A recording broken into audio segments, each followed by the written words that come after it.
আত্মাকে ব্রহ্মরূপে নিশ্চয়ের দ্বারা সংশয় ও বিপর্যয় শূন্য বুদ্ধিযুক্ত হইয়া ধৈর্যের সহিত শরীর ও ইন্দ্রিয় বশীভূত করিয়া শরীর স্থিতির জন্য মাত্র যাহা প্রয়োজন তদ অতিরিক্ত শব্দাদি বিষয় পরিত্যাগপূর্বক শরীর স্থিতির উপযোগী বিষয়েও আসক্তি ও দেশ বর্জন করিয়া নির্জন স্থানে অবস্থান ও পরিমিত আহার করিয়া বাক্য শরীর ও মন সংযত করিয়া নিত্য ধ্যান ও নিষ্ঠা ও যোগ পরায়ণ হইয়া দৈহিক ও পারত্রিক সকল বিষয়ে বৈরাগ্য অবলম্বন করিয়া দেহেন্দ্রাদিতে আত্মবুদ্ধি কামরাগযুক্ত বল দর্প কাম ক্রোধ ও পরিগ্রহ ত্যাগ করিয়া দেহে ও জীবনে মমতা বর্জিত এবং চিত্তবিক্ষেপ শূন্য জ্যোতি এই জীবনেই ব্রহ্ম জ্ঞান লাভে সমর্থ হন।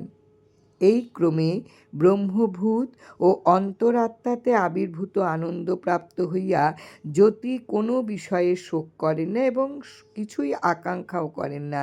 তিনি সর্বভূতের সুখ ও দুঃখ নিজের সুখ ও দুঃখের ন্যায় দর্শন করেন। এইরূপ জ্ঞাননিষ্ঠ ব্যক্তি মদ বিষয়ক জ্ঞানরূপ উত্তম ভক্তি লাভ করেন। উক্ত জ্ঞানরূপ ভক্তি দ্বারা তিনি আমাকে জানেন যে আমি উপাধিকৃত ভেদ বিশিষ্ট এবং স্বরূপত নিরুপাধি অদ্বিতীয় চৈতন্যমাত্র উত্তম পুরুষ। আমার এই তত্ত্ব অবগত হইয়া অব্যবহিত পরেই তিনি আমাতে প্রবেশ করেন। জয় রাম, জয় রাম। শ্রীমদ্ ভগবদ্গীতার মুখ্য যোগ থেকে আজকের নিবেদন।